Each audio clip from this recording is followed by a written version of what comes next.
সুজন, এই সুজন, কাজের সময় যে ছেলেটা কই থাকে? কই তুমি? এই তো আমি এখানে। দেখো না একটু কে আসছে। আচ্ছা, আমি দেখতেছি। ঠিক আছে, দেখো।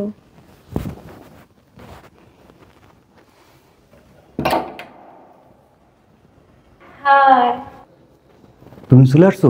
আসো, ভিতরে আসো, ভিতরে আসো। এই কে আসছে? কই না তো, কেউ না। ওই পাশের ফ্ল্যাট থেকে কলিং বিল দিছিল। তাই তোমার আমি কতদিন বললাম কলিং বেলটা চেঞ্জ করো। ওই পাশের ফ্ল্যাটের ওই কলিং বেলের আওয়াজটার আমাদের একই আওয়াজ। আমি না গোলায় ফেলাই, বুঝছো? চেঞ্জ করে দিবা আজকেই। প্রতিদিন এরকম কলিং বেল বাজতে থাকে ওনাদের।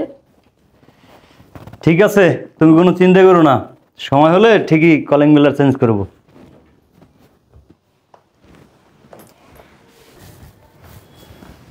কোথায় তুমি? এই তো আমি এখানে আছি।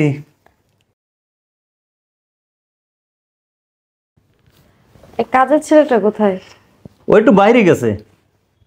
ওরে কাজের সময় ডেকা পাই না আমি, জানো? তুমি ওরে ভালো করে বইকা দিও তো। ওরে আচ্ছা। বইকা দিও, ও যেন সবসময় ওর আশেপাশে থাকে, ডাক দিলে যেন শুনে। ঠিক আছে। আসলে হয়েছে কি, আমি তো কাউকে রাগ করতে পারি না। আমি তো সবসময় সবাইকে আদর করি, এই জন্য একটু মাথায় উঠে গেছে, বুঝছো? তারপর তুমি ওরে বইলা দিবা। কাজের সময় ওরে আমি ডাইকা পাই না। তুমি তো জানোই আমি একা একা কোনো কাজ করতে পারি না ঠিক মতো। কোথায় তুমি? এই তো আমি এখানে। তুমি বইলা দিও ওরে, ঠিক আছে? আচ্ছা, আর ঠিক আছে। রুটিনারে কালকে বলবা তাড়াতাড়ি আসতে সকালে। ও অনেক লেট করে আসে। ঠিক আছে, বলে দেবো নে।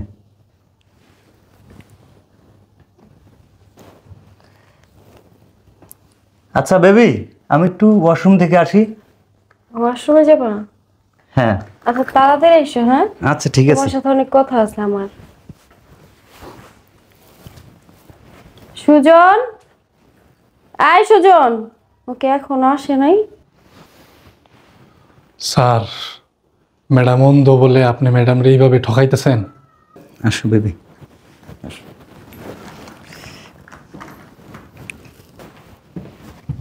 কে রে? কে রে? কি দিলাম ও চোখের ভিতরে? হ্যাঁ, কি দিলি?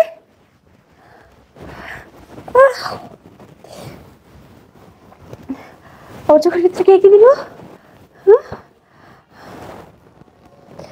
হ্যাঁ?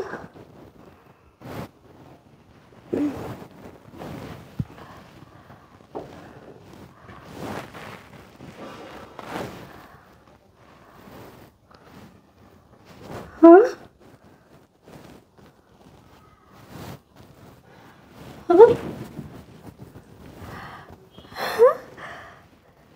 আমি দেখতে পাইতেছি। হ্যাঁ, দেখতে পাইতেছি। সত্যি তুমি দেখতে পাইতেছি। আমার চোখ ঠিক হয়ে গেছে। আমার স্বামী যদি জানতে পারে যে আমি সুস্থ হয়ে গেছি, আগের মতো সব দেখতে পাইতেছি, ও তো অনেক খুশি হইব।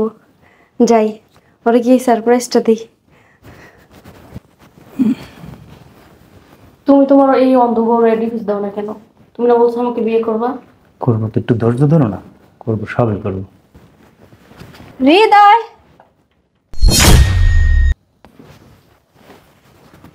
হৃদয়,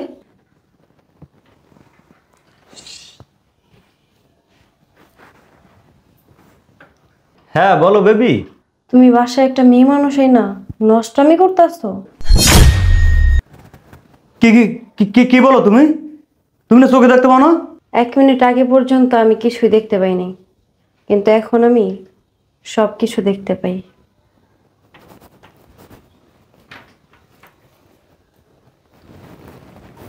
কে এই মেয়ে? আর এর বেডরুমে না কি করতেছিল? হুম?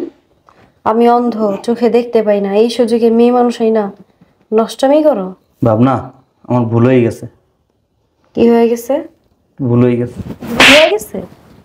হ্যাঁ, ইডিয়েটের বাচ্চা, ভুল হয়ে গেছে? হ্যাঁ, ওয়াইফ অন্ধ, এই কারণে তুই ঘরের মধ্যে সুন্দরী মেয়ে মানুষ আইনা ফুর্তি করস, রঙ্গলীলা করস? হ্যাঁ, তুই আমার বাসায় থাইকা আমারটা খাই আমারটা পইরা আমার অগোচরে মেয়ে মানুষ আইনা আমারই বেডরুমে এই সমস্ত কাজ করস? হ্যাঁ, বের হ। বের হ আমার বাসা থেকে। কি বলো, আমি কোথায় বেরোবো? কোথায় বের হবি এটা আমি বলে দিমু তোরে? হ্যাঁ, সুন্দরী রমণী আনছস না, রমণীর বাসায় যাও। ভাবনা, আমার একটু সুযোগ দাও, আমি এই কাজ আর কখনো করবো না। চুপ, একদম চুপ। তোর জন্য আমি কি করি নাই? হ্যাঁ, কি করি নাই তোর জন্য আমি? অথচ তুই আমার অ্যাক্সিডেন্টের পর যখন আমি চোখ দুটো হারাই ফেলি, আমি কিছু আর দেখতে পারি না, তখন তুই আমার ট্রিটমেন্ট করাস নাই টাইমলি, ঠিক মতো আমার ওষুধ দিতি না। তুই চাইতি না যে আমি সুস্থ হই, আমি আবার চোখে দেখি। তুই চাইবি কিভাবে? আমি যদি আবার সুস্থ হয়ে চোখে দেখি, তাহলে তো তুই এগুলো করতে পারবি না, মেয়ে মানুষ ঘরের মধ্যে আনতে পারবি না, তাই না? বের হ যে আমার বাসা থেকে, বের হ। চলো। কোথায় যাব? তুমি না বলছো তোমার এই অন্ধবর প্রপার্টি সব তোমার নামে লেখা নিবা? এখন তো তোমার অন্ধবর দেখতে পাইতাছে, তোমাকে কি বাসা থেকে বাই করে দিতেছে? তুমি তো এখন রাস্তার ভিখারি, তোমার সাথে আমি কোথায় যাব? কেন? তুমি না বললা আমাকে বিয়ে করবা? তোমার কারণেই তো আমার অন্ধ বউটাকে দিনের পর দিন ঠকাইছি। সেটা তোর ব্যাপার। এতদিন সম্পত্তির জন্য তোর সাথে ছিলাম, এখন তোর সম্পত্তি না, এখন তোর সাথে আমি থেকে কি করব?